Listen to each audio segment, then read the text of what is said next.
It is my pleasure to bring up a true friend of mine, and also our United States Senator, Andy Kim. Good morning, Jersey City. Thank you. Thank you so much for showing up today. Taking this moment to be able to say enough. This has to end. I just came up straight from the Capitol where we're trying to stand up against this lawlessness, be able to fight for you.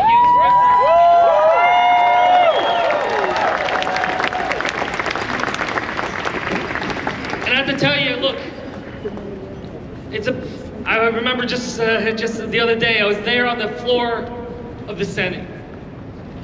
And I'm looking around and thinking about, wow, like as a son of immigrants that I get to serve my home state. And I'm thinking about all that happened in that chamber.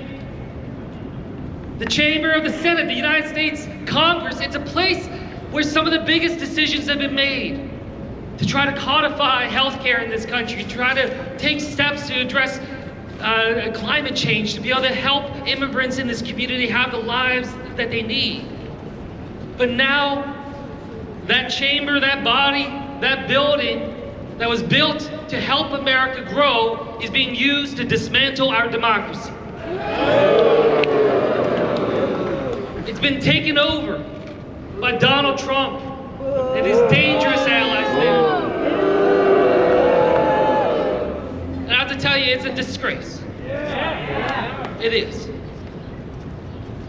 Right as you're walking into the Senate, there's actually an etching into the wall just above the door as you go into the Senate. It says one word: courage. Meant to remind those senators who they work for, what their job is. That the oath that I swear when I became a United States Senator is to serve the Constitution, to protect the American people.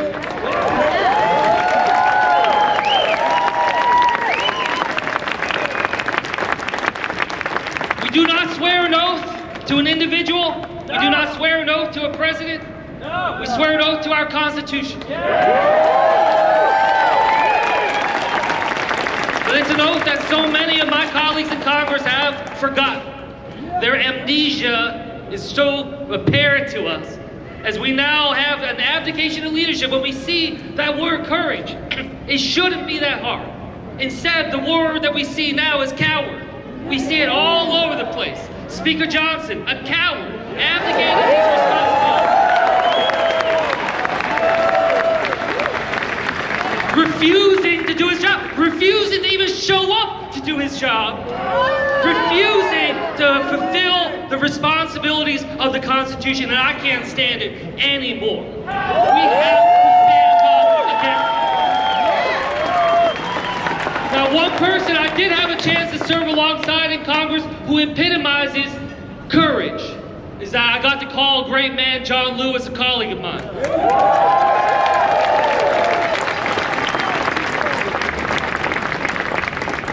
And I remember that my last conversation with him before he passed away, I went up to him, I said, Mr. Lewis, what does this moment in America look like to you?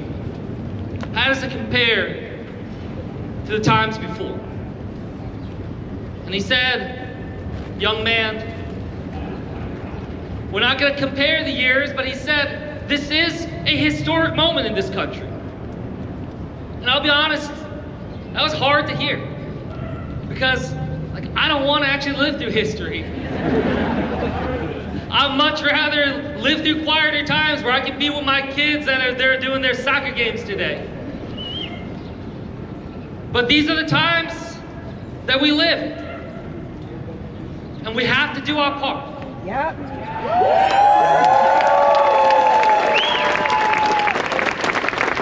John Lewis said one more thing to me. He said, these moments of history, how they turn out is not predetermined. They're shaped and determined by those who step up. Yep. So thank you for stepping up today. Thank you for coming here today. But what I ask of you is that it cannot just be today. I need you to step up tomorrow. I need you to step up next week. I need you to step up for election day here in New Jersey.